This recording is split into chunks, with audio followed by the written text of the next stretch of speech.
from what I can remember, got up, dropped the kids off, and started to drive to work.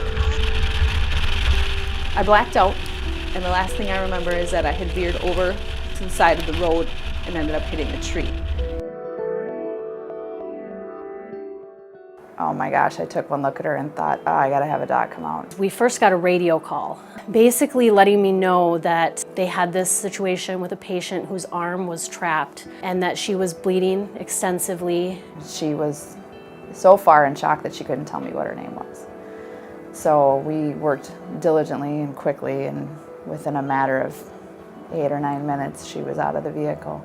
So they were not able to get a tourniquet on that could stop the bleeding, and so they radioed back that they were coming to us. And actually at that time, Dr. Harold was sitting with me in the ER talking about something else. And I thought I would just kind of help out if needed. You know, she wheels in and we're both leaning down to the arm, and then we look at each other and I'm like, she needs an airway right now. And he's like, yep, you go deal with the airway. He's got the arm. One of the dangers in emergency medicine is that if you focus on something that may be staring you in the face, you can miss other things. The next thing would be proceeding to what's called our FAST exam. And this is an ultrasound exam that is meant to discover serious internal bleeding or collapsed lung. And so I'm moving through this ultrasound exam and come down to the abdomen looking for bleeding in the abdomen, and then boom, I come over, I see heartbeat, I see head, I see baby. Like, what?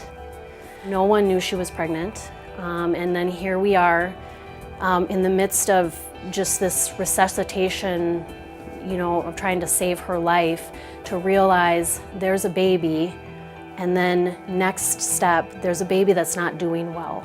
Within minutes, there was a huge team of people.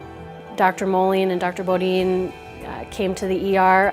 They very calmly showed up and asked what the story was, and they said, looks like we're going to have a baby. And everybody got to work. There was emergency room doctors and nurses and lab and x-ray and general surgeons and orthopedic surgeons. You know, from skin incision to baby out, I think it was like 26 seconds. And Mollie was immediately handed over, you know, to the NICU team. And with all of the different services being there, we were able to just quickly get Mollie in a good shape, such that when the transport team arrived, we were able to get her safely downtown to Children's. In this case, without ultrasound, if we had, you know, forgotten to do it or glossed over it or didn't have it immediately available like some facilities, we would have had a very different outcome. Where's this smile? You're so sweet. Mollie, hey. Well, no one believes that she was a preemie because she was 2 months early, but we're doing really well. We're waiting for a prosthetic. We'll go next week, and that process should almost be finalized in order to get the prosthetic. And neck injury is healing well, and we're all doing excellent, wonderful. You know, they fall into this category, we call it the golden hour of trauma. We have this narrow window of time to implement amazing and extreme life-saving measures and pull people back and really, truly save lives.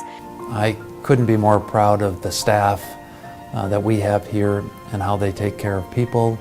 Not only their technical skills, but their kindness and compassion. Hi, I'm Amanda and this is Stacy, and we actually were a part of your surgery. It's nice to meet you.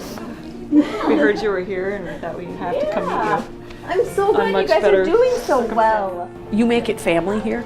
When every time you come in, it's like your family. Known him for a long time. You are our little miracle, aren't you?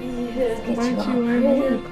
Because of the nature of emergency services, we want the best flow, the best environment, and the best technology available for when you do have that emergency. The emergency room here in Waconia is long overdue for renovation. The last time was in 1991. So now we're almost 30 years later, we're looking at how we can upgrade that emergency room.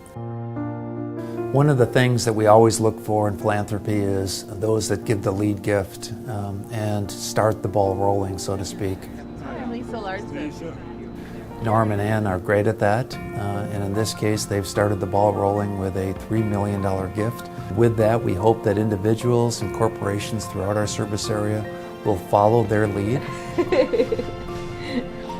Yeah, I just think your reaction time here and the staff you have are incredible. Looks good. 1, 2, 3. Let's have And I don't think thank you is enough.